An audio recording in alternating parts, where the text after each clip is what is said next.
Cuando el rugido de mi tío Enrique resonó en el vestíbulo de mármol del palacete familiar del barrio de Salamanca, exigiendo que le entregara las llaves de nuestra hacienda ancestral.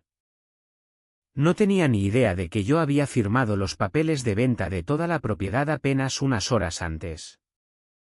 Su rostro se retorció de pura rabia mientras avanzaba hacia mí. El olor de su colonia cara se mezclaba con el aire cargado de viejo dinero y secretos aún más antiguos. 20 años siendo tratada como una extraña en mi propia sangre me habían llevado hasta este instante. Mi mano tembló ligeramente al meterla en el bolso. No buscaba las llaves que él quería, sino el contrato notariado que iba a derrumbar todo por lo que él había conspirado durante años. Me llamo Elena Vargas y... con 26 años. Jamás imaginé que estaría plantada en el gran vestíbulo de nuestra mansión madrileña, cara a cara con el hombre que me había criado tras la muerte de mi padre. El tío Enrique se alzaba imponente, su 1,90 m bloqueando las puertas dobles talladas. Su traje de Armani seguía impecable pese a la furia que le salía por cada poro. Las llaves. Elena. ¿Ahora? Su voz baja y peligrosa era la misma que usaba con competidores en los negocios. Nunca con la familia. Detrás de él, mis primos Diego y Victoria observaban desde la penumbra del salón. Sus caras impasibles pero su presencia calculada. Yo mantenía las manos firmes aunque el corazón me golpeaba las costillas. El reloj de pie de caoba marcaba cada segundo como una eternidad. ¿Qué llaves? ¿Tío Enrique? No juegues conmigo. ¿Niña? Dio un paso más y capté el olor a bourbon de la mañana debajo de la colonia. Las llaves maestras de la finca. Las que tu padre dejó estúpidamente a tu nombre. Tenemos que asegurar la propiedad para proteger a la familia. Proteger a la familia. Esa frase me habría convencido años atrás, cuando aún creía en la santidad de la sangre y los lazos compartidos. Pero eso fue antes de descubrir qué significaba realmente protección familiar en los Vargas. Antes de enterarme de las violaciones medioambientales, los inspectores sobornados y las comunidades envenenadas por nuestras urbanizaciones mientras nosotros vivíamos en lujo impecable. No las llevo encima. Contesté. Que técnicamente era verdad. Estaban arriba. En el despacho de mi padre. Dentro de la caja fuerte detrás del cuadro de Sorolla. Pero ya no importaba. Victoria habló por fin, con voz melosa y falsa preocupación. Elena. Cariño. Solo pensamos en lo mejor.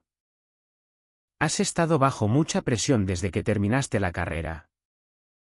Quizá gestionar una finca tan grande te supera.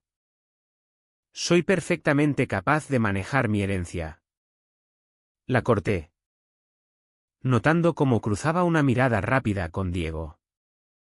La puerta del comedor se abrió y apareció la tía Pilar, su collar de perlas brillando bajo la lámpara de cristal. Había pasado la mañana con demasiadas llamadas sospechosas, bajando la voz cada vez que yo pasaba cerca. Enrique. Los abogados ya están aquí. Esperan en el despacho. Abogados. En plural. Un domingo por la mañana. La sonrisa del tío Enrique fue depredadora.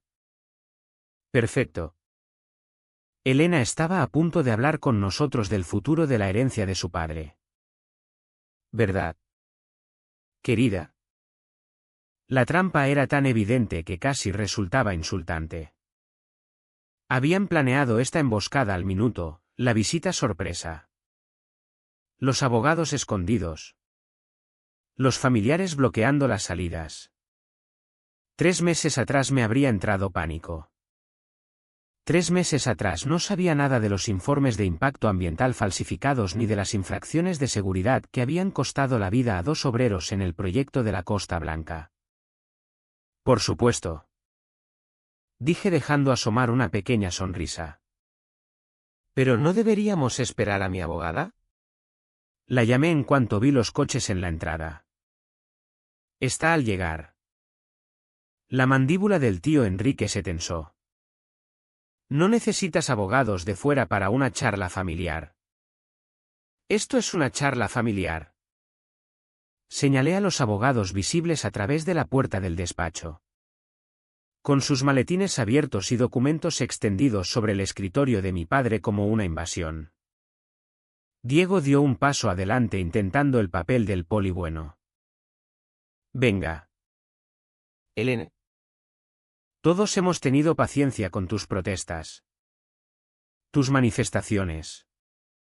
Tu cruzada ecologista, pero poner en peligro el legado familiar por principios equivocados, tu padre se avergonzaría. La mención de mi padre me encendió la sangre. No tenían derecho a invocar su memoria mientras planeaban destruir todo lo que él había valorado de verdad. Mantuve la cara neutra aunque el móvil vibró en mi bolsillo, señal de que las piezas ya estaban en movimiento. Que los contratos se estaban registrando. Que su imperio levantado sobre mentiras estaba a punto de derrumbarse. Tenéis razón. Dije en voz baja. Mi padre se avergonzaría, pero no de mí. La tensión en el vestíbulo era asfixiante. A través de los altos ventanales se veían los jardines cuidados que mi madre había diseñado antes de morir. El roble donde mi padre me empujaba en el columpio. El cenador donde me enseñó que la riqueza significa responsabilidad. No privilegio. Esta casa guardaba toda mi infancia. Cada cumpleaños. Cada Navidad. Cada momento antes de que el cáncer se lo llevara y me dejara sola con buitres. Pero a veces, para salvar el alma de algo, hay que destruir su cuerpo. ¿Pasamos al despacho entonces?, preguntó el tío Enrique. Su mano yendo hacia mi codo para guiarme, o arrastrarme, hacia los abogados que esperaban. Me aparté justo fuera de su alcance. En realidad necesito coger algo de mi habitación primero. 5 minutos. Elena. 5 minutos. A menos que pienses retenerme físicamente. Lo miré directamente a los ojos, retándolo a mostrar su verdadera cara. Soltó el aire por la nariz, con las aletas dilatadas. 5 minutos. Diego. Acompáñala. Subí la escalera curva con mi primo pisándome los talones. Mis dedos rozaron la barandilla por la que me había deslizado de niña. Antes de saber que el dinero podía ser bendición y maldición a la vez. Antes de entender que la familia podía ser tu peor enemigo. En 5 minutos iban a descubrir lo que había hecho. En 5 minutos su mundo se haría pedazos. Pero antes, me quedaba una última carta por jugar. Crecer en los Vargas significaba crecer en un museo de expectativas. Nuestra mansión del barrio de Salamanca llevaba 4 generaciones en la familia. Cada una había añadido una capa más de prestigio y otro esqueleto en el armario. Tenía 8 años cuando mi padre, Javier Vargas, me llevó por primera vez a su despacho en Vargas Desarrollos, señalando el skyline de Madrid desde su ventana de esquina y diciendo, un día: Elena, me ayudarás a hacer esta ciudad mejor. Murió cuando yo tenía 16. Antes de ver lo diferente que interpretaríamos esa promesa. La fortuna de los Vargas empezó con las fábricas textiles de mi bisabuelo.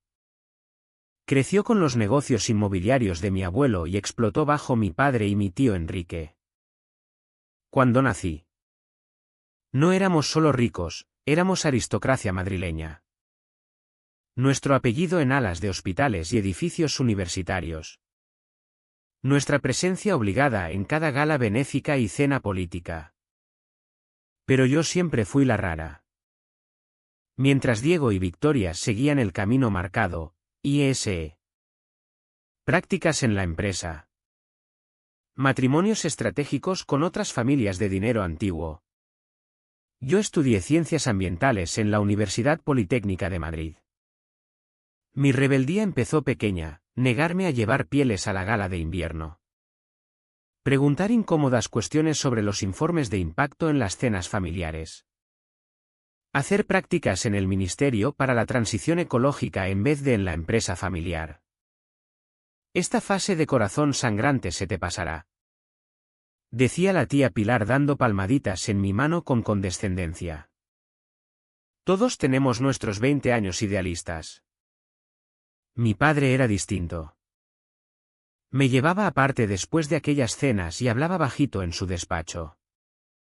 Cuestiona todo. Elena. Incluso a mí. Sobre todo a mí. Empezó a enseñarme el negocio no para adoctrinarme sino para prepararme. Alguien tiene que mantener a esta familia honesta. Decía. Aunque yo no entendí del todo hasta después de su muerte. El cáncer se lo llevó rápido, 6 meses desde el diagnóstico hasta el funeral. Estaba demasiado hundida en el duelo para darme cuenta de los documentos que se movían. Las reuniones sin mí. La forma en que el tío Enrique ocupó sin esfuerzo el puesto de patriarca. No fue hasta que cumplí 18 y accedí a mi fondo fiduciario cuando conocí el testamento. Mi padre me había dejado algo más valioso que dinero, un 25% de las participaciones inmobiliarias familiares. Que se transferiría completamente al acabar la carrera. Pero había condiciones. Cláusulas legales que tardé años en entender del todo. Si se me consideraba incapaz de gestionar los activos o actuaba contra los intereses familiares. La herencia revertiría al fideicomiso controlado por Enrique. La primera señal de problemas llegó en mi tercer año de carrera. Me uní a una protesta contra un desarrollo de lujo en Lavapiés que desplazaría a 300 familias de renta baja. No supe que Vargas Desarrollos estaba detrás hasta que vi la cara del tío Enrique en las noticias de la noche. Llamando a los manifestantes, niños descarriados que no entienden el progreso. Cuando volví a casa por acción de gracias. La intervención familiar me esperaba. Nos estás avergonzando. Dijo Victoria. Su anillo de compromiso brillando. 3 quilates de un heredero farmacéutico. Estás poniendo en peligro todo lo que hemos construido. Añadió Diego. Con su MBA todavía fresco y creyendo en el lenguaje corporativo que soltaba. El tío Enrique fue más directo. Tu padre te dejó esa participación porque creía que honrarías el legado familiar. Si no puedes hacerlo. Quizá tengamos que replantearnos si eres capaz de asumir tal responsabilidad. La amenaza era clara. Pero yo era demasiado ingenua para tomármela en serio. Creía que la sangre significaba algo. Creía que las fotos en la repisa. Los veranos en Marbella. Las mañanas de Navidad en esta misma sala significaban que éramos más que nuestras cuentas bancarias. Aprendí lo contrario cuando descubrí el expediente de Costa Azul. Fue un accidente. De verdad. Estaba en casa por las vacaciones de primavera buscando un cargador en el despacho del tío Enrique cuando tiré una pila de carpetas. Los papeles que cayeron eran informes de impacto ambiental del proyecto Costa Azul. Pero había 2 versiones del mismo informe. Una marcada como borrador detallaba contaminación grave de acuíferos, hábitats de especies protegidas e inestabilidad del suelo. La otra, marcada como final, no mostraba ninguno de esos problemas. Me temblaron las manos mientras fotografiaba cada página. Esto no era solo recortar esquinas o negocio agresivo. Era fraude criminal que envenenaría familias. Destruiría ecosistemas y, tarde o temprano, se derrumbaría literalmente y legalmente. Cuando confronté al tío Enrique en privado, esperando resolverlo dentro de la familia, su respuesta me heló la sangre. Tu padre sabía cómo se juega esta partida. Elena. Solo se ablandó al final. El cáncer le afectó el juicio. No cometas el mismo error. Entonces supe que mi padre no se había ablandado. Se había vuelto honesto. Y probablemente eso lo había matado más rápido que cualquier cáncer. La familia cerró filas después de aquello. De repente ya no me invitaban a las reuniones del consejo. Mi acceso a los archivos de la empresa se restringió. Empezaron a documentar mi comportamiento errático, mi activismo ambiental, mi inestabilidad emocional tras la muerte de mi padre. Incluso mi decisión de salir con alguien fuera de su círculo social como prueba de mal juicio.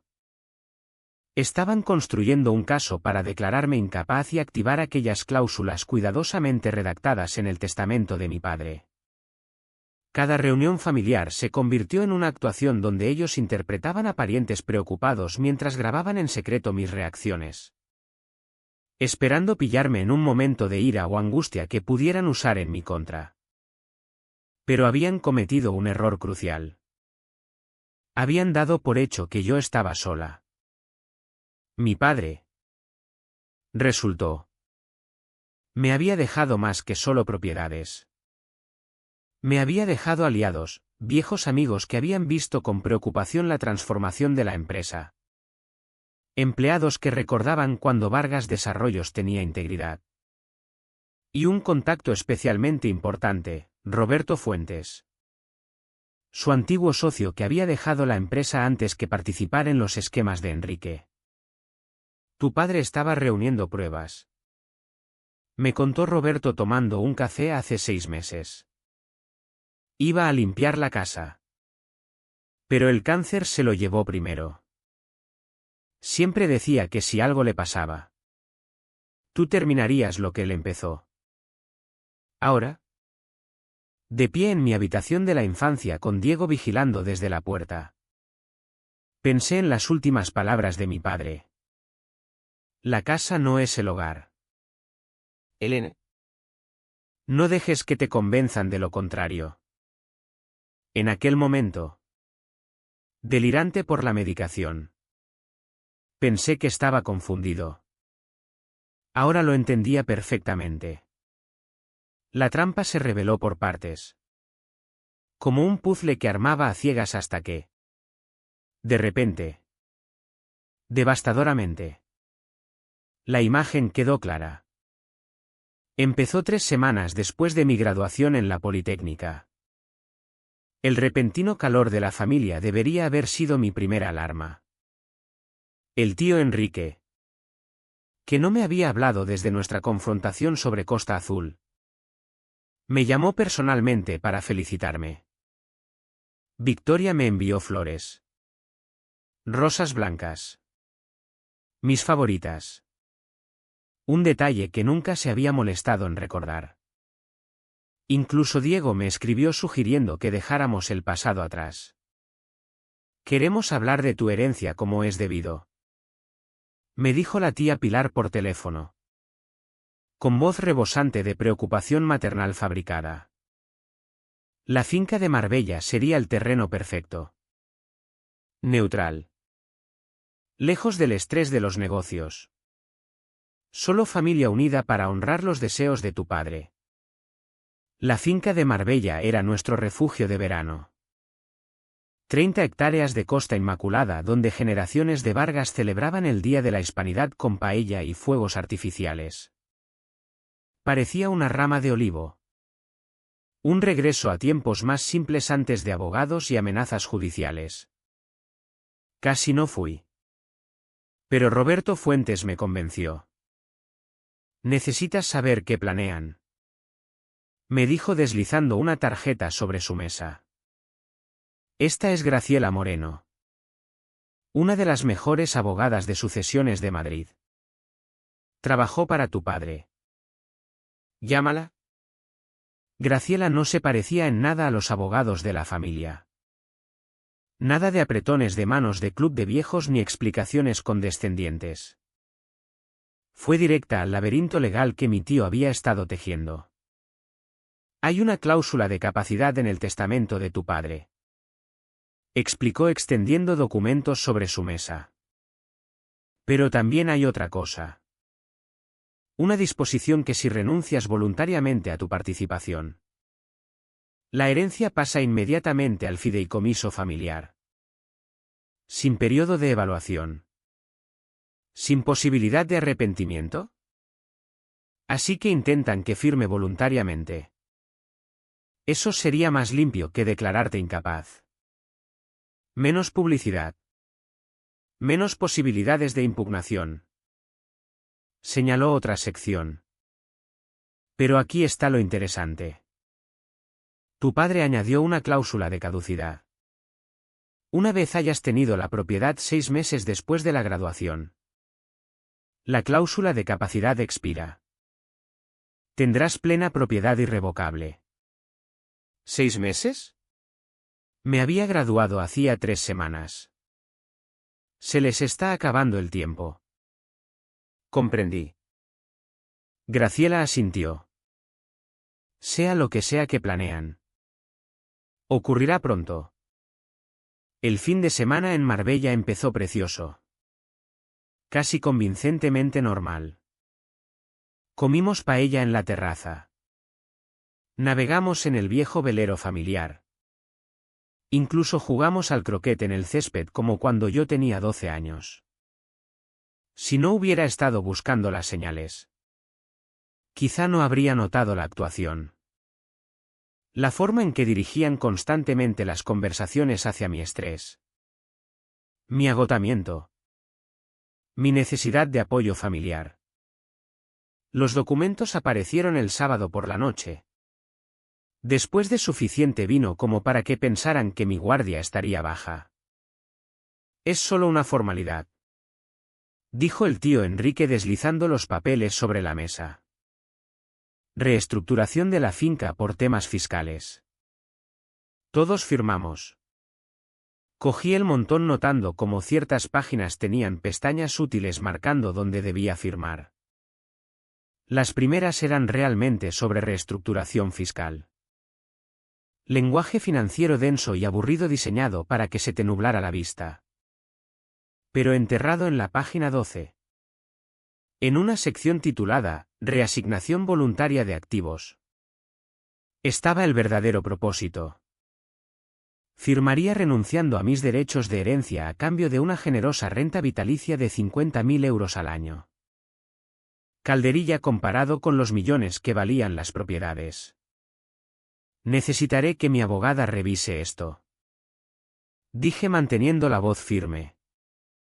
La temperatura de la sala pareció bajar 10 grados. Tu abogada.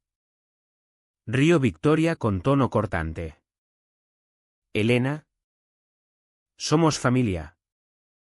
Esto es lo mejor para todos. Incluida tú. ¿De verdad quieres la carga de gestionar propiedades que no entiendes? Propiedades que no entiendo. Dejé la copa de vino con cuidado. ¿Te refieres al proyecto Costa Azul con los informes ambientales falsificados? El silencio fue ensordecedor. La cara del tío Enrique pasó de roja a morada. Pequeña desagradecida. La tía Pilar lo cortó con una advertencia baja pero efectiva. Se detuvo a media frase. Las manos convertidas en puños. Diego intentó salvar la situación. Elena. Estás malinterpretando. A veces en los negocios hay que tomar decisiones difíciles. ¿Decisiones difíciles? Así llamamos ahora al fraude. Entonces se quitaron los guantes. ¿Crees que eres tan recta? Escupió Victoria. Haciendo de cruzada ecologista mientras vives del dinero que construyó toda tu vida. Eres una hipócrita. Al menos yo intento cambiar las cosas. Respondí. ¿Qué has hecho tú aparte de casarte bien y gastar el dinero de papá? El tío Enrique se levantó. La silla raspando el suelo. Basta. Elena. Tienes dos opciones.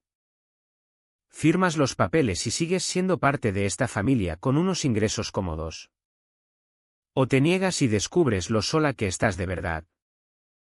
¿Qué significa eso? Su sonrisa fue fría.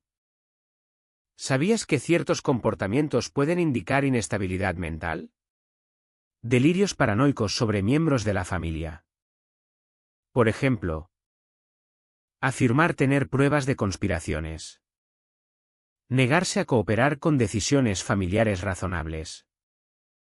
Tenemos 3 psiquiatras listos para testificar sobre tus patrones de comportamiento preocupantes. ¿Os haríais? ¿No lo haría? Tenemos grabaciones de seguridad de ti entrando en mi despacho. Testigos de tus acusaciones erráticas. Documentación de tu asociación con grupos ecologistas extremistas. Incluso las notas de tu terapeuta universitaria sobre tu ansiedad por el duelo. La sangre se me heló. ¿Cómo conseguisteis? Esas son confidenciales. El dinero abre muchas puertas. Elena. Incluidas las médicas. Entonces comprendí el alcance completo de su plan. No se trataba solo de robarme la herencia. Se trataba de destruir mi credibilidad tan completamente que nadie creería nada de lo que dijera sobre sus crímenes. Tienes 24 horas para decidir. Dijo el tío Enrique recogiendo los documentos sin firmar. Firmas o presentamos la solicitud de tutela el lunes por la mañana. Y créeme, con nuestros recursos y tu historial documentado de problemas mentales tras la muerte de tu padre. ¿A qué juez crees que creerán? Esa noche, tumbada en mi cama de la infancia en la finca de Marbella, mirando el techo donde mi padre había pegado estrellas que brillaban en la oscuridad cuando yo tenía 5 años. A través de las paredes finas los oía hablar de mí como si fuera un problema que resolver. Un cabo suelto que atar. El psiquiatra dice que el trastorno paranoide inducido por duelos sería lo más fácil de probar. Decía la tía Pilar. Tendremos que mover sus activos inmediatamente cuando tengamos la tutela. Respondió Enrique. Antes de que cause más daños. ¿Y los informes ambientales que dice tener? Preguntó Diego. ¿Qué informes? El tono de Enrique era desdeñoso. Delirios de una chica mentalmente inestable. Nadie los tomará en serio. Estaban tan seguros. Tan convencidos de que habían ganado. No tenían ni idea de que cada palabra se estaba grabando con el móvil en mi bolsillo. De que Graciela Moreno ya preparaba medidas cautelares.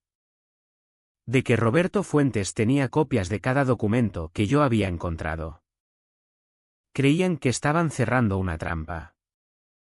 En realidad estaban entrando en una.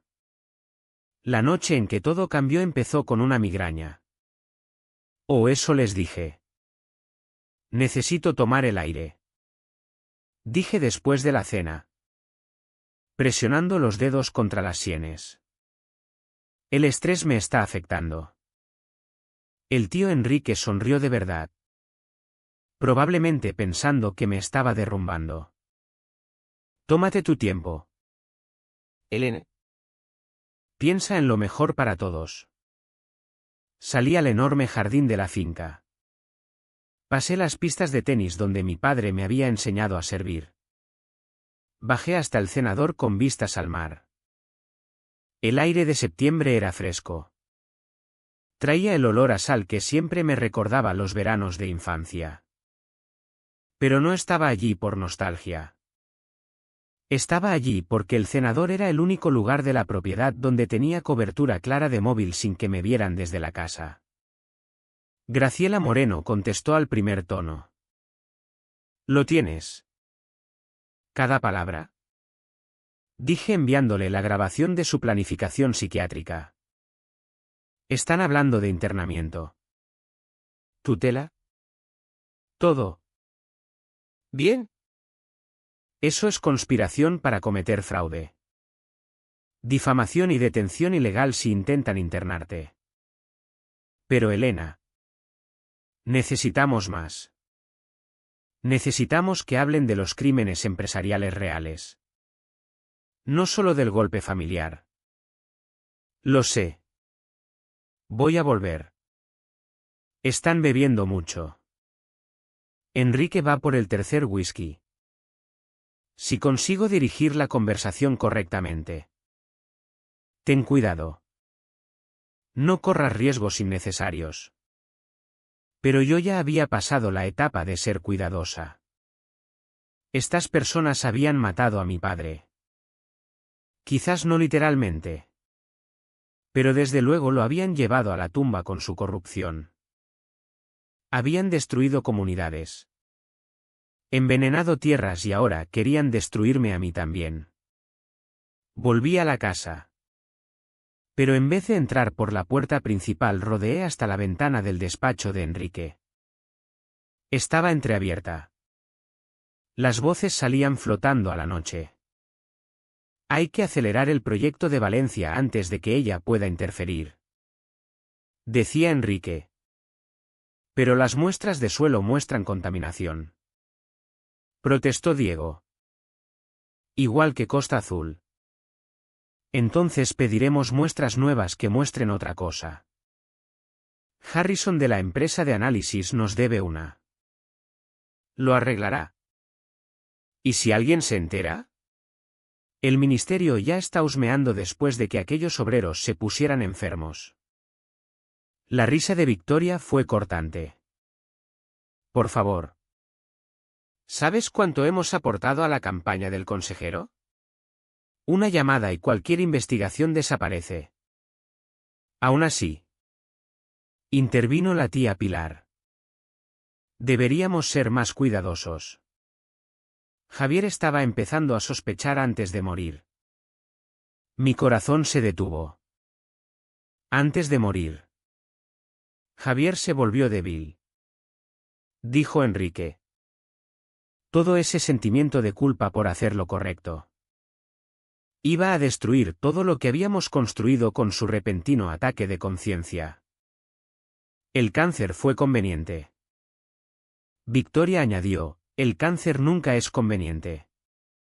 La corrigió Enrique bruscamente. Pero su negativa a seguir un tratamiento agresivo después de enterarse de lo de Costa Azul bueno. Esa fue su elección. Se rindió. No podía vivir con lo que habíamos hecho.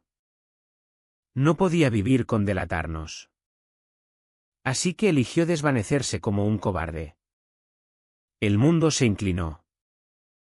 Mi padre no había muerto solo de cáncer. Había perdido las ganas de luchar después de descubrir la profundidad de la corrupción de su familia. Ellos le habían roto el espíritu antes de que la enfermedad le rompiera el cuerpo. Al menos tuvo el sentido común de dejárselo todo a Elena en vez de ir a la prensa. Dijo Diego. Imagínate si hubiera expuesto todo antes de morir. Elena no será un problema después del lunes. Aseguró Enrique. El doctor Keller está listo para firmar el internamiento. 72 horas en la clínica privada de Marbella y estará suplicando firmar lo que queramos. Clínica privada de Marbella. Conocía ese sitio. Un centro psiquiátrico privado donde las familias ricas hacían desaparecer discretamente a sus parientes problemáticos. Una vez entrabas. No salías hasta que aceptabas lo que tu familia quería. ¿Y su abogada? ¿Esa tal Moreno? Preguntó la tía Pilar. ¿Qué puede hacer si Elena ha sido legalmente internada para evaluación? Para cuando pueda presentar mociones. Ya tendremos la tutela y lo primero que haremos será despedirla y destruir cualquier prueba que Elena crea tener. Hablando de pruebas. dijo Diego. Hice que nuestro informático comprobara. Definitivamente copió archivos aquella noche en tu despacho. Debemos asumir que tiene todo sobre Costa Azul. Valencia.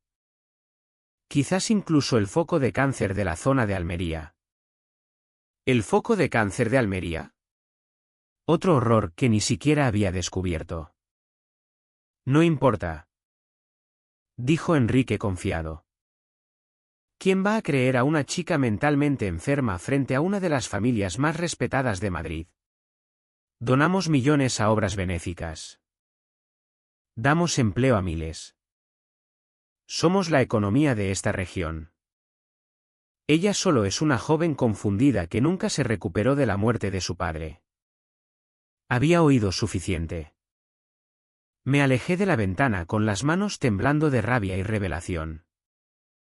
No solo me habían robado a mí. Habían robado los últimos meses de mi padre. Su voluntad de vivir. Habían envenenado comunidades. Tapado focos de cáncer y ahora iban a encerrarme como a una loca victoriana en el ático. Pero habían cometido un error crucial. Me habían dado 24 horas. Me colé de nuevo en la casa por la cocina. Cogiendo una botella de agua con manos temblorosas. Victoria me encontró allí. Su cara perfecta torcida en falsa preocupación. Elena. ¿Estás bien? ¿Estás pálida? Solo abrumada. Dije con sinceridad. Es mucho para procesar. Puso una mano manicura en mi hombro y tuve que hacer un esfuerzo sobrehumano para no apartarme. Solo intentamos protegerte de ti misma. De verdad. Todo este estrés. Estos delirios sobre crímenes ambientales no es sano. Tienes razón. Dije. Y sus ojos se iluminaron con victoria. Creo que necesito ayuda. ¿Oh? ¿Elena? Me abrazó en un abrazo que parecía el de una serpiente. Admitirlo es el primer paso. El tío Enrique se va a sentir tan aliviado. Dejé que me llevara de vuelta al salón donde los demás estaban reunidos. Dejé que vieran mis hombros derrotados. Mis manos temblorosas. Necesito tiempo para pensar. Dije en voz baja. ¿Puedo irme a casa esta noche? Volver mañana con mi decisión. Enrique y Pilar cruzaron miradas. Volverás mañana con los papeles firmados. Solo necesito una noche en mi propia cama para despedirme de esa vida. De esos delirios. Hice que me temblara la voz. Tenéis razón. No estoy bien. No he estado bien desde que papá murió. La satisfacción de Enrique fue palpable. Por supuesto. Elena. Tómate la noche. Pero vuelve aquí antes del mediodía de mañana. Papeles firmados o procedemos con la intervención. Asentí. Sin confiar en mi voz. Creían que estaban dejando volar a un pájaro roto para que se metiera sola en la jaula. No tenían ni idea de que acababan de darme 12 horas para quemar su imperio hasta los cimientos. Salí de Marbella a las 9:47. El móvil ya vibrando con mensajes de Graciela y Roberto. En mi bolsillo estaba la grabación que los destruiría: conspiración. Fraude. Admisión de haber llevado a mi padre a la muerte. Pero yo quería más que su destrucción. Quería justicia.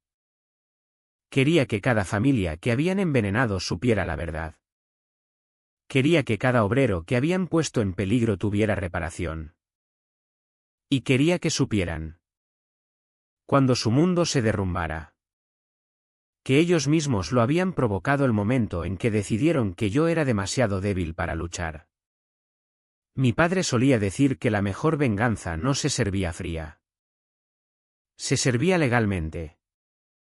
Con documentación adecuada y testigos. Para el mediodía de mañana tendría ambas cosas. Las 12 horas entre salir de Marbella y volver parecieron la preparación para una guerra. Conduje directamente al despacho en casa de Graciela, donde ella y Roberto Fuentes ya me esperaban. El café estaba fuerte. Las luces brillantes. Y extendidos sobre su mesa de conferencias estaba cada prueba que había recopilado durante el último año, un rastro de papel de la devastación que mi familia había intentado enterrar. «Pon la grabación otra vez», dijo Graciela. Su blog ya lleno de notas. Escuchamos la admisión casual del tío Enrique sobre mi padre. Sobre el internamiento. Sobre los informes falsificados.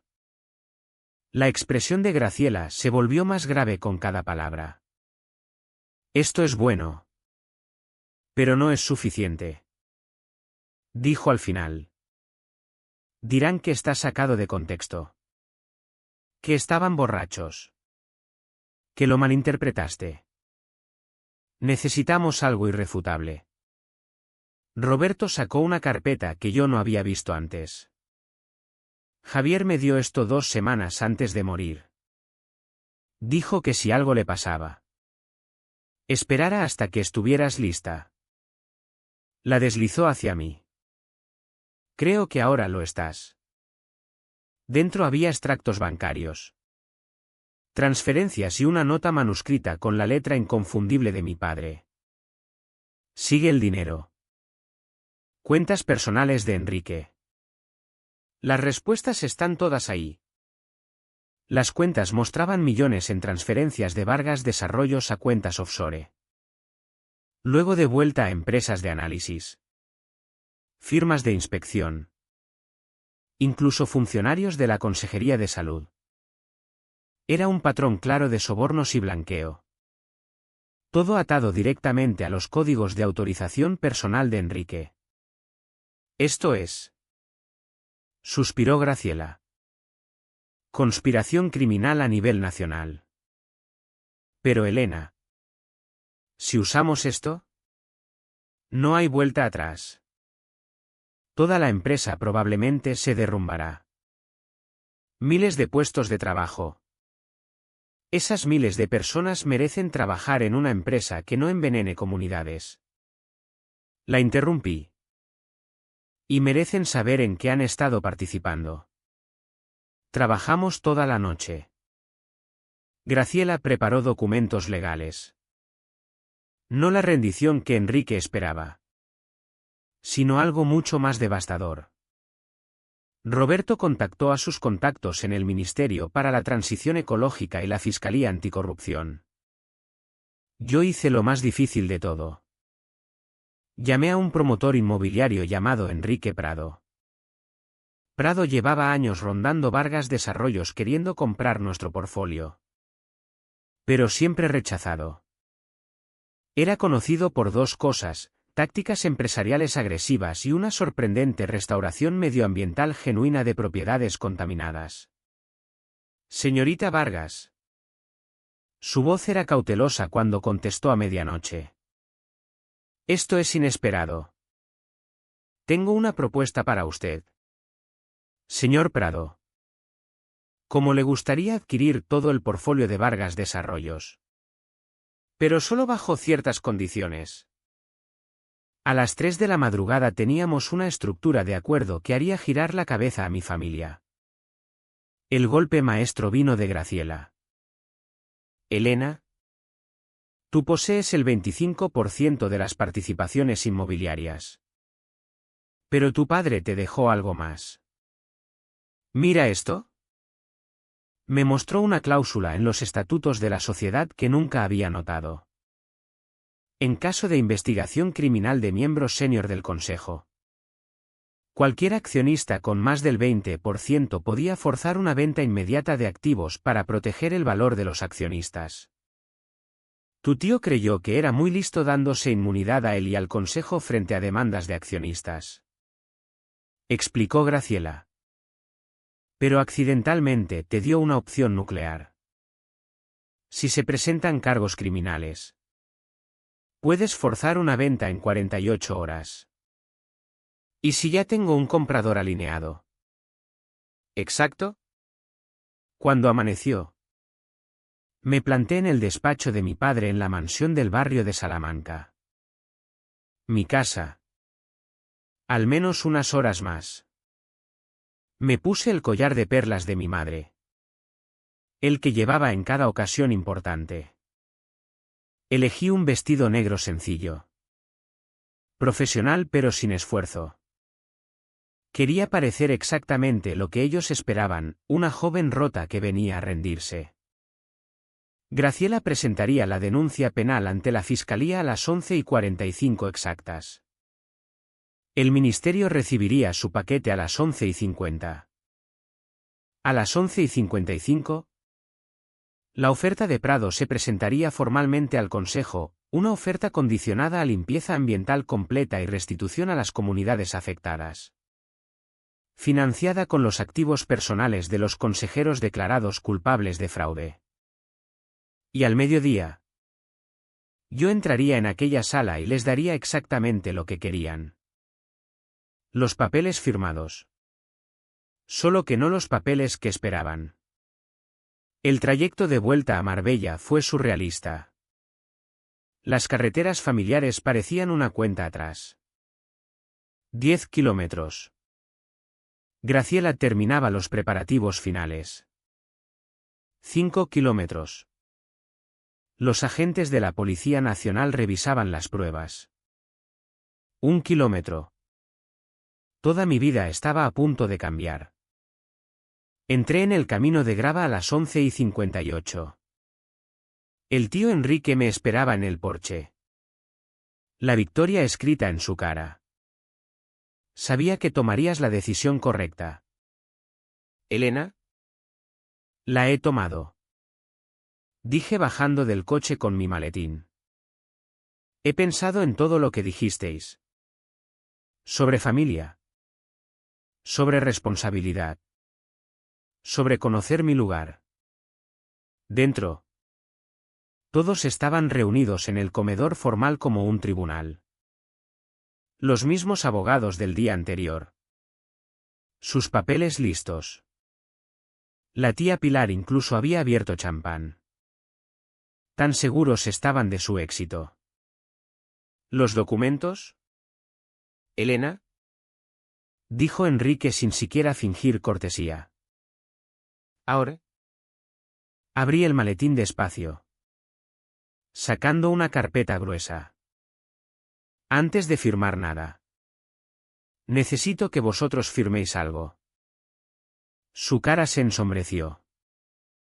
Ya hablamos de esto. Es solo un simple acuse de recibo. Dije manteniendo la voz firme.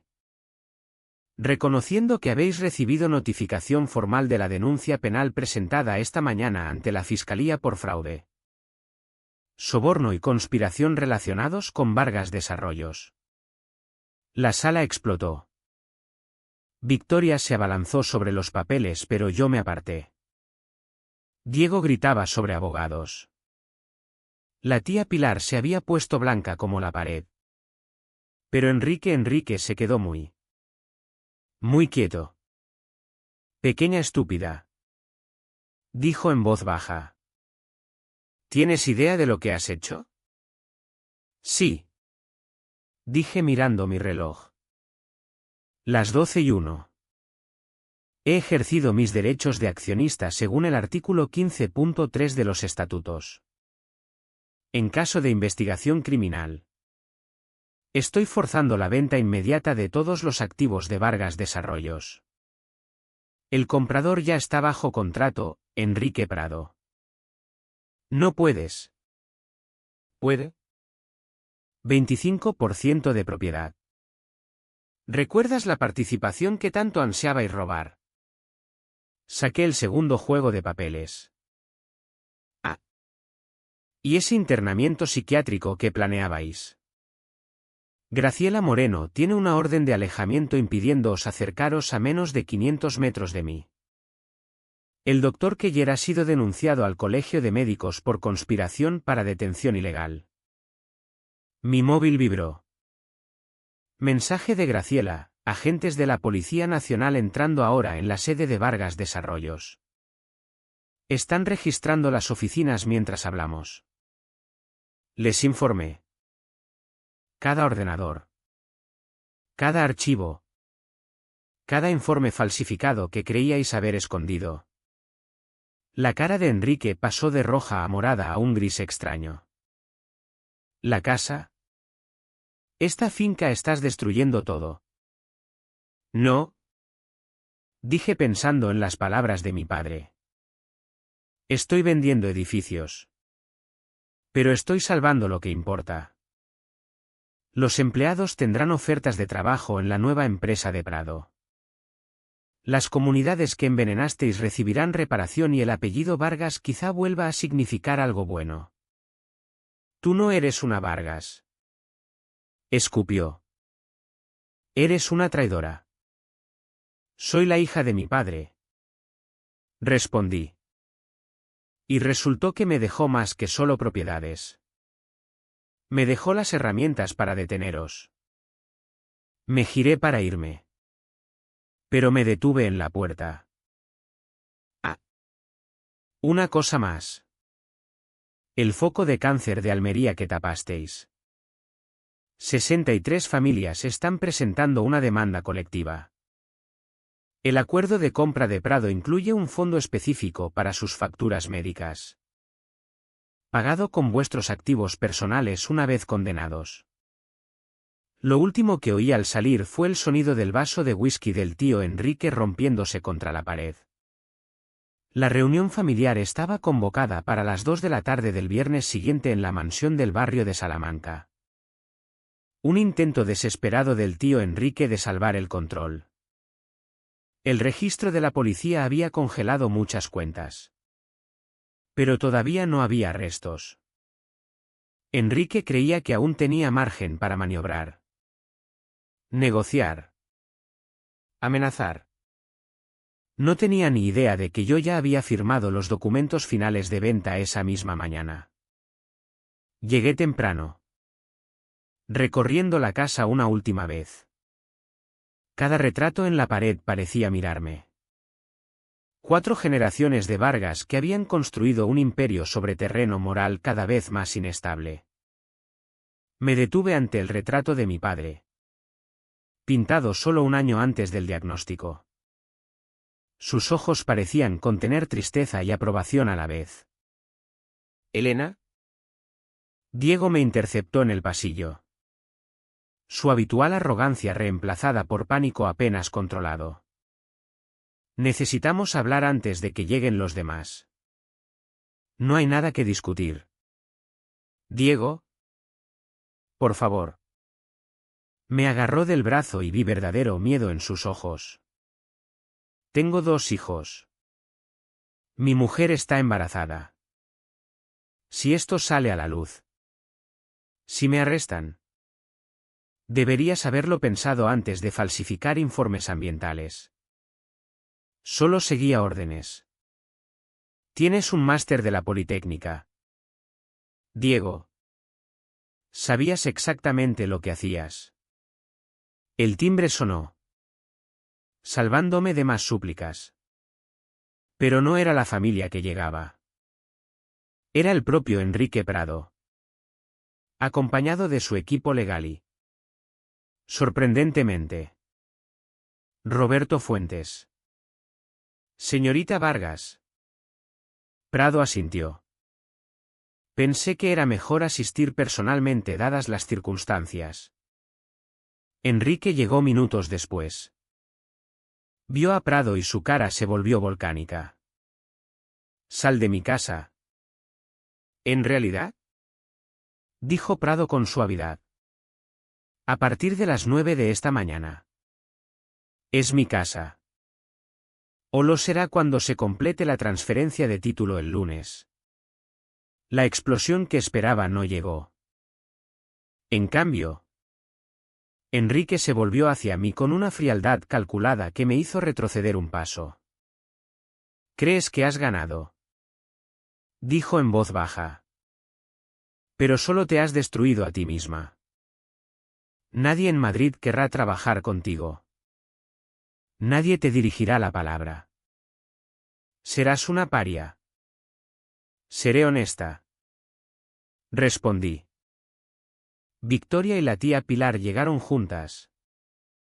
Las dos con aspecto demacrado.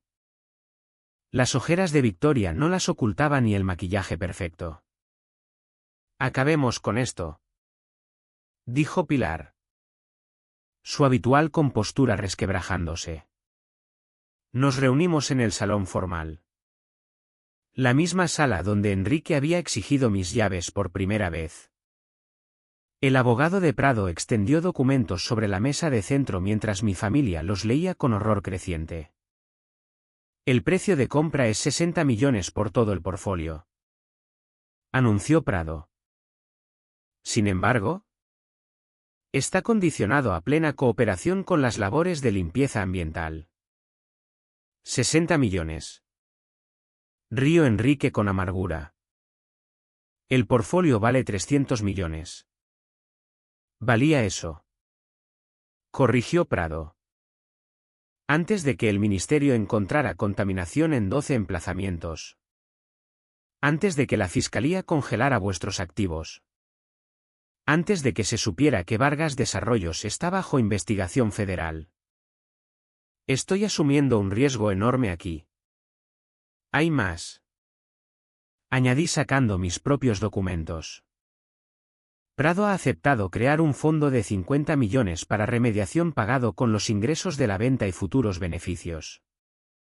Cada comunidad afectada por las prácticas de Vargas Desarrollos tendrá acceso a fondos sanitarios y restauración ambiental. Ese es nuestro dinero, chilló Victoria. No. Roberto Fuentes habló por primera vez. Es dinero que debería haberse gastado en prácticas de desarrollo correctas desde el principio. Javier lo sabía. Por eso estaba documentando todo antes de morir. Estabas metido en esto, acusó Enrique. Lo habéis planeado desde que Javier murió. Javier me pidió que protegiera a Elena y arreglara lo que se pudiera arreglar. Eso es lo que estoy haciendo. El abogado senior de Prado carraspeó. Hay un asunto más. La venta puede proceder de dos formas. Opción 1, plena cooperación. Divulgación transparente de todos los emplazamientos contaminados. Y los miembros del Consejo pueden conservar sus activos personales no congelados todavía por la Fiscalía. Opción 2. Procedemos con una toma de control hostil a través de la acción de accionista de Elena y perseguimos daños civiles completos contra todos los miembros del Consejo personalmente. Eso es extorsión, jadeó Pilar. ¿Eso es negocio?, respondió Prado. El mismo tipo que habéis practicado durante 20 años. Vi a mi familia desmoronarse en tiempo real. Pilar calculaba que podía salvar. Diego probablemente pensaba en sus hijos. Victoria parecía a punto de vomitar. Pero Enrique no había terminado de luchar. ¿Elena?, dijo su voz tomando un tono casi paternal. Estás cometiendo un error. Sí. Recortamos esquinas. Sí. Tomamos decisiones cuestionables. Pero también construimos algo magnífico.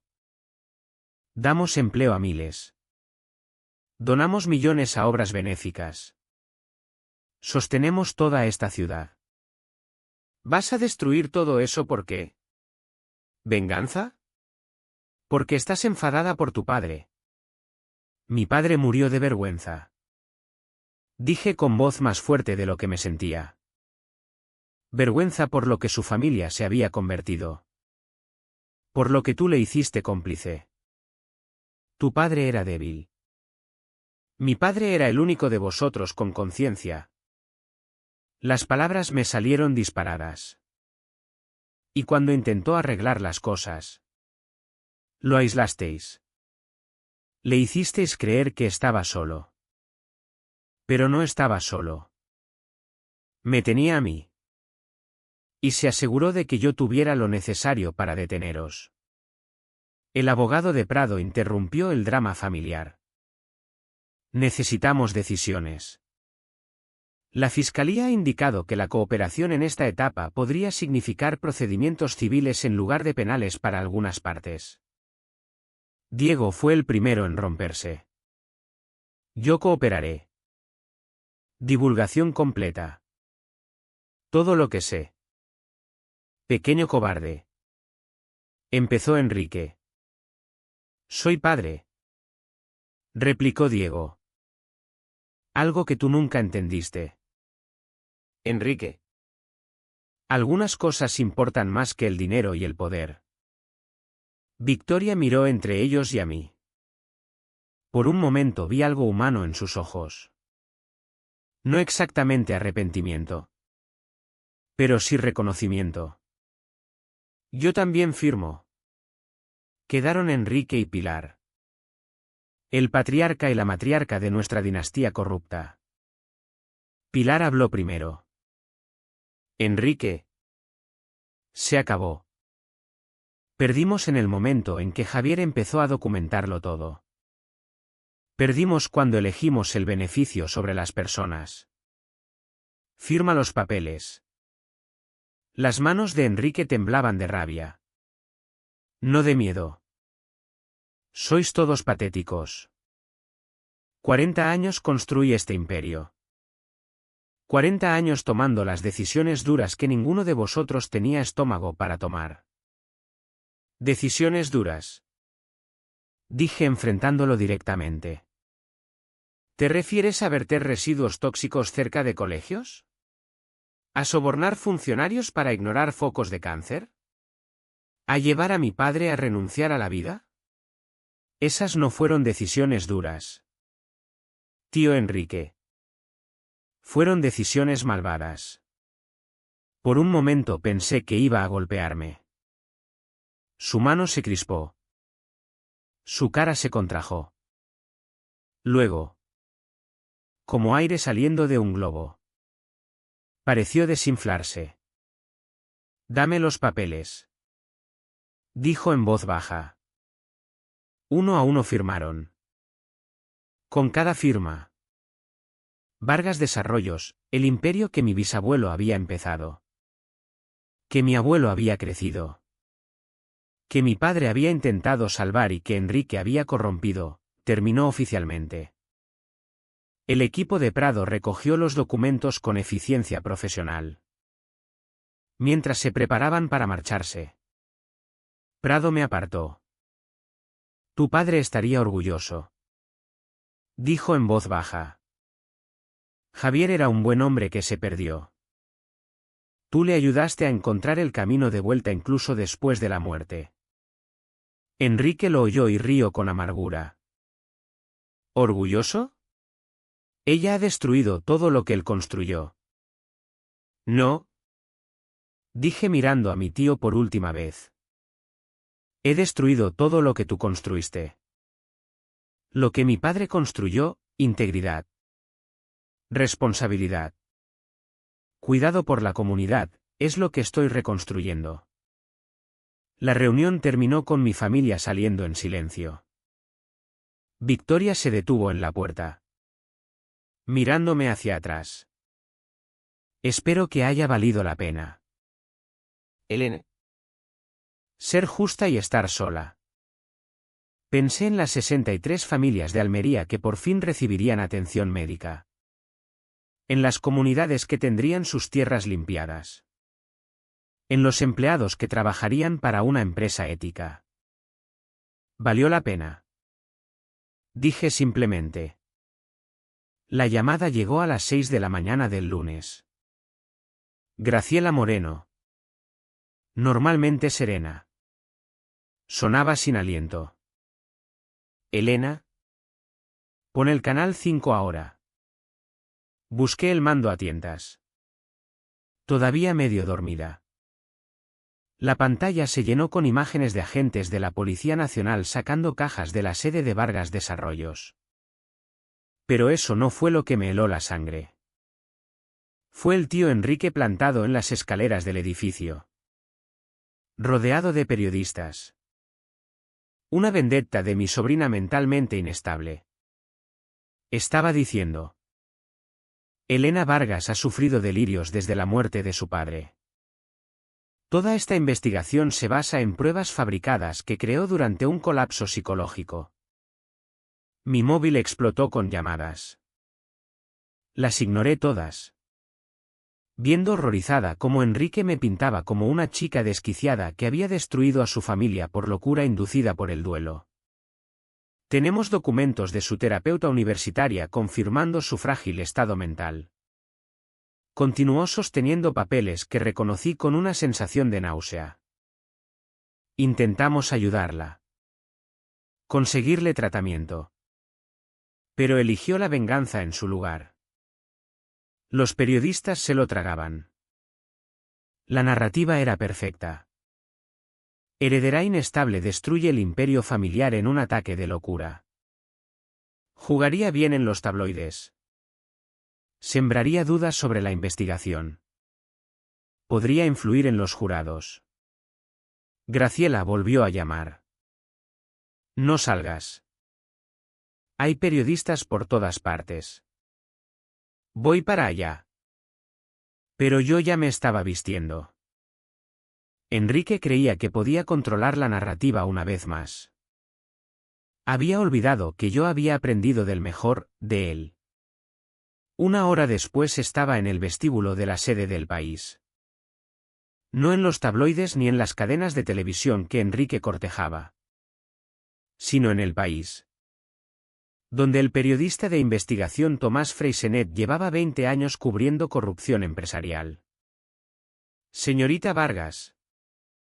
Freixenet se levantó cuando entré en su despacho. Esto es inesperado. Tengo una historia para usted, dije colocando un pendrive sobre su mesa.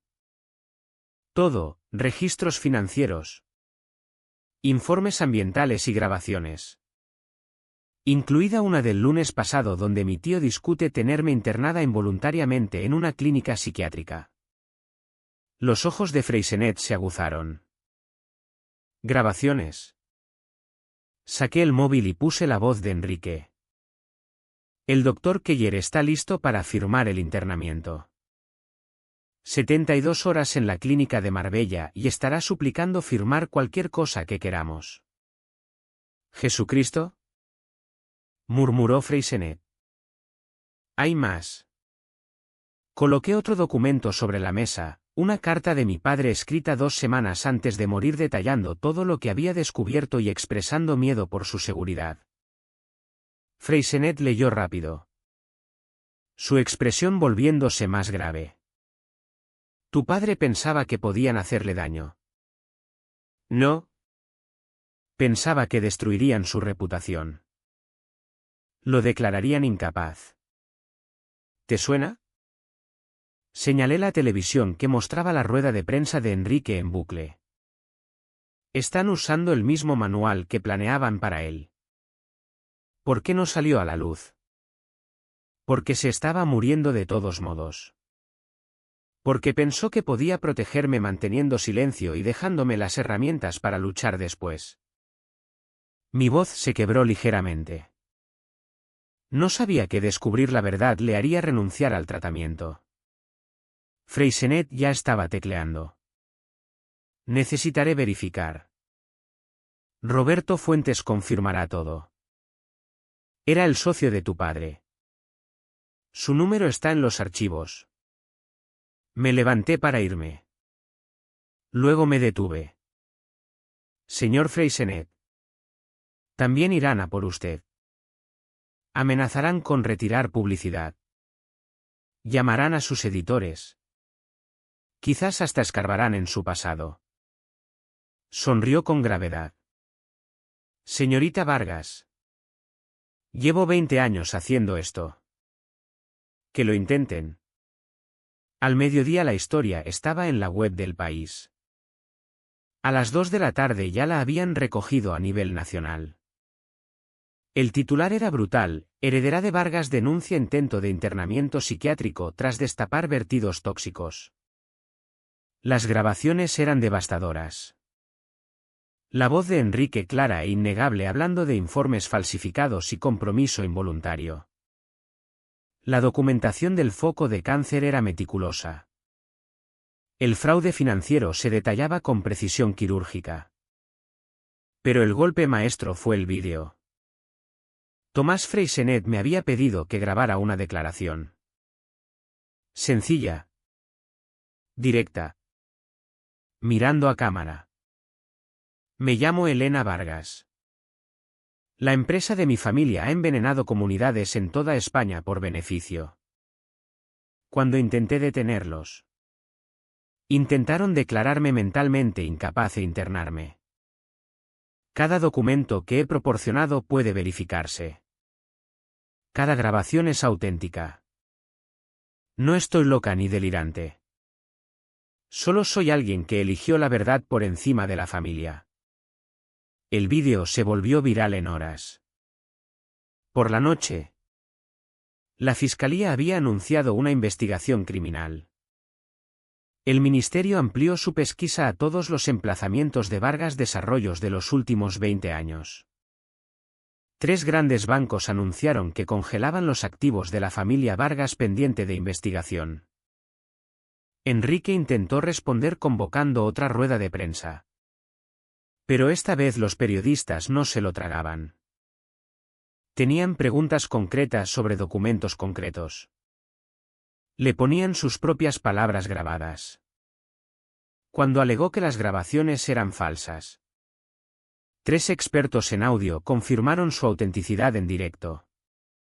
El golpe final vino de una fuente inesperada, el propio Dr. Keller. Enfrentado a la pérdida de su licencia y cargos criminales, dio una entrevista exclusiva al Canal 5 admitiendo que Enrique Vargas le había ofrecido 200.000 euros para firmar papeles falsos de internamiento para mí. Me avergüenzo, dijo mirando directamente a cámara. Violé mi juramento como médico. Elena Vargas está completamente cuerda. La única delirante aquí era la creencia de Enrique Vargas de que el dinero podía comprar cualquier cosa, incluida la libertad de alguien. Esa noche, sentada en el despacho de mi padre, pronto sería de otro. Viendo la cobertura informativa, estaba Graciela, Roberto Fuentes y, sorprendentemente, Enrique Prado. La policía quiere el pasaporte de Enrique, informó Graciela. Lo consideran riesgo de fuga. Diego está cooperando plenamente, añadió Roberto. Ha proporcionado pruebas que ni siquiera yo conocía. Al parecer llevaba sus propios registros desde hace años. Seguro contra Enrique. Prado se sirvió un whisky de la licorera de mi padre. La venta seguirá adelante. Pero ahora es aún más importante. Necesitaremos rebranding completo. Distanciar la nueva empresa de Vargas Desarrollos por completo. Bien, dije sintiéndome exhausta pero extrañamente en paz. El timbre sonó. Algo extraño dada la seguridad que había contratado para mantener a los periodistas alejados. Graciela fue a comprobar y volvió con una figura familiar que no esperaba ver. La tía Pilar estaba en la puerta, pareciendo más vieja de lo que nunca la había visto. ¿Puedo pasar? Asentí y se sentó frente a mí. Su postura perfecta habitual reemplazada por algo más humano. He venido a contarte algo, dijo en voz baja. Tu padre me llamó la noche antes de dejar el tratamiento. Dijo que te lo dejaba todo a ti porque eras la única lo bastante fuerte para hacer lo que había que hacer.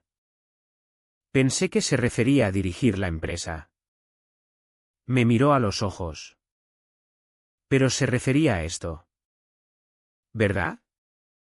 Derrumbarlo todo. Creo que sí. Admití. Metió la mano en el bolso y sacó un sobre amarillo por el tiempo. Me pidió que te lo diera si alguna vez te enfrentabas a Enrique. Estaba enfadada. Así que nunca planeé hacerlo. Me lo entregó. Te lo has ganado. Se fue sin decir más. Abrí el sobre con manos temblorosas. Dentro había una sola hoja con la letra de mi padre.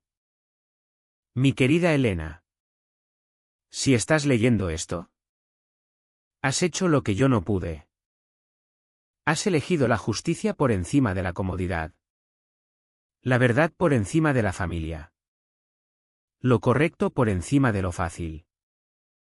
Siento haberte dejado luchar sola. Pero sabía que eras lo bastante fuerte. Más fuerte que yo. La casa. El dinero. La empresa, nada de eso importa. Lo que importa es que puedas mirarte al espejo. Lo que importa es que las comunidades estén a salvo. Lo que importa es que el apellido Vargas pueda algún día significar algo bueno otra vez. ¿Te quiero? Estoy orgulloso de ti. Y en algún lugar. De alguna forma. Te estoy viendo arreglar las cosas. Todo mi amor. Papá. Las lágrimas llegaron entonces. Duras y sanadoras. 6 meses después estaba en el mismo sitio donde el tío Enrique había exigido mis llaves. Pero todo había cambiado. La mansión del barrio de Salamanca ya no era mía. Prado la había convertido en el Centro Vargas para la Justicia Ambiental. Una ironía perfecta que habría hecho sonreír a mi padre. Estaba allí para la ceremonia de inauguración. Viendo a familias de Almería y Costa Blanca recorrer las salas donde mi familia había planeado su destrucción. Enrique estaba bajo arresto domiciliario. Esperando juicio por 37 cargos federales. El juez le había denegado la fianza después de que los fiscales revelaran que había estado investigando países sin extradición. Victoria había huido a Suiza alegando no saber nada de los crímenes de la empresa. Alegación desmentida por su propia firma en docenas de documentos incriminatorios. Diego. A cambio de su cooperación. Había conseguido un acuerdo de culpabilidad, 2 años en prisión mínima y 10 de libertad condicional. Tendría que explicar a sus hijos por qué papá no podía ir a sus partidos durante un tiempo. La tía Pilar había sorprendido a todos convirtiéndose en la testigo estrella de la acusación. Resultó que ella también llevaba sus propios registros desde hacía años. Seguro contra el comportamiento cada vez más errático de Enrique. Había perdido la mayor parte de su fortuna. Pero conservado su libertad y, quizá, encontrado un trozo de su alma. ¿Elena? Me giré y encontré a la señora Chen, no era pariente pese al apellido, cuyo hijo había desarrollado leucemia por la contaminación de Almería. Sostenía una pequeña planta en maceta. Esto es de todos nosotros. Dijo con los ojos húmedos. Por lo que hiciste. Por lo que sacrificaste. No sacrifiqué nada que importara. Dije aceptando la planta. Era un pequeño roble joven. Solo cosas que ya estaban envenenadas. La ceremonia empezaba. Enrique Prado tomó el podio anunciando la creación de un fondo sanitario de 50 millones para las familias afectadas. Había cumplido su palabra en todo, la limpieza. La restitución. Incluso contratando a los empleados inocentes de Vargas Desarrollos. Seguía siendo un hombre de negocios astuto. Pero era honesto. Quiero invitar a alguien especial a hablar. Dijo señalándome. Elena Vargas. Cuyo valor hizo posible todo esto. No había preparado discurso. De pie en aquel podio. mirando a la multitud de familias a las que mis parientes habían hecho daño. Empleados a los que habían mentido. Periodistas que habían ayudado a sacar la verdad. Hablé desde el corazón. Mi padre una vez me dijo que las casas no son hogares. Que los edificios no son legados. Nuestro verdadero legado es el impacto que tenemos en las vidas de los demás. Durante demasiado tiempo. El legado Vargas fue de daño disfrazado de progreso. Hoy empezamos a escribir una historia diferente.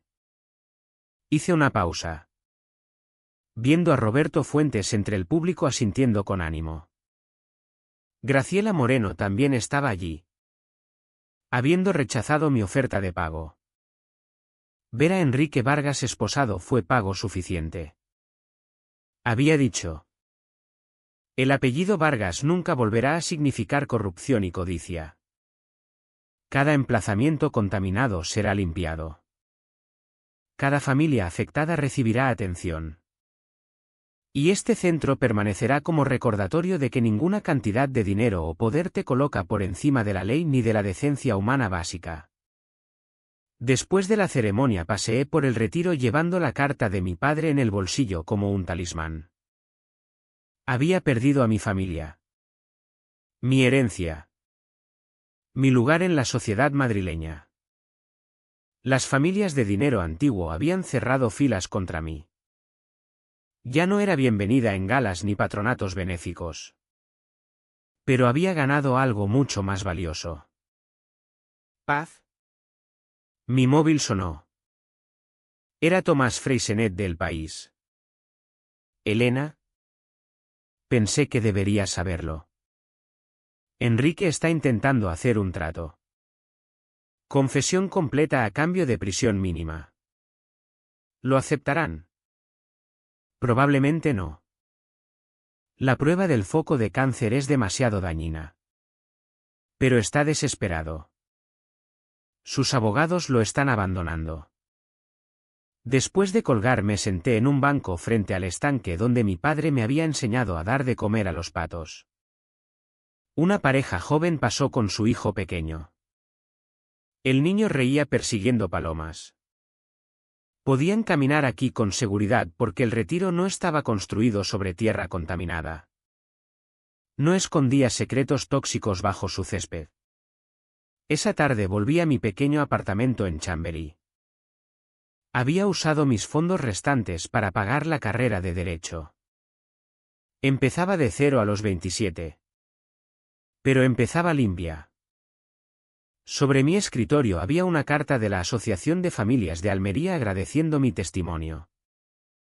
Al lado, una oferta de trabajo del Ministerio para la Transición Ecológica.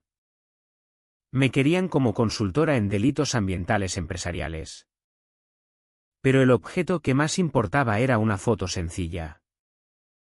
Mi padre y yo en mi graduación universitaria. Los dos sonriendo. Sin saber lo que vendría. Pero en aquel momento completamente en paz. Miré por la ventana al río Manzanares. Más limpio ahora que en décadas gracias a nuevas protecciones ambientales. Protecciones que quizá no habrían pasado si el escándalo Vargas no hubiera conmocionado al país hasta la acción. Mi móvil vibró con un mensaje de un número desconocido. Señorita Vargas. Soy una periodista en Valencia investigando empresas químicas. ¿Podríamos usar su ayuda? Sonreí tecleando, envíame los detalles. El Imperio Vargas había desaparecido. Pero Elena Vargas acababa de empezar. Enrique se había equivocado en algo crucial. Había dicho que estaría sola. Pero no lo estaba. Tenía el respeto de las personas que importaban. La gratitud de las familias que había ayudado a salvar y, lo más importante, la capacidad de mirarme al espejo sin parpadear. De pie donde antes estaba el escritorio de mi padre. Casi podía oír su voz. La casa no es el hogar. ¿Elena? Lo sé. Papá. Susurré a la habitación vacía. Por fin lo sé. ¿Fuera? Madrid brillaba bajo la luz del atardecer. Una ciudad construida sobre ambición. Sobreviviendo gracias a la reinvención constante. Los carteles de Vargas Desarrollos estaban desapareciendo por toda la ciudad, reemplazados por los banners de Prado Restauración Ambiental. Era un final. Pero también un comienzo. Abrí el portátil y empecé a escribir mi testimonio para el juicio de Enrique. Cada palabra era un ladrillo en la nueva base que estaba construyendo. No un imperio de riqueza, sino algo mucho más valioso, un legado de verdad. La última línea de mi testimonio sería sencilla. Me llamo Elena Vargas. Mi familia construyó un imperio sobre mentiras. Yo lo derribé con la verdad y lo volvería a hacer. Porque a veces, para salvar tu alma, tienes que destruirlo todo lo demás. Y a veces eso no es una pérdida. Es una liberación.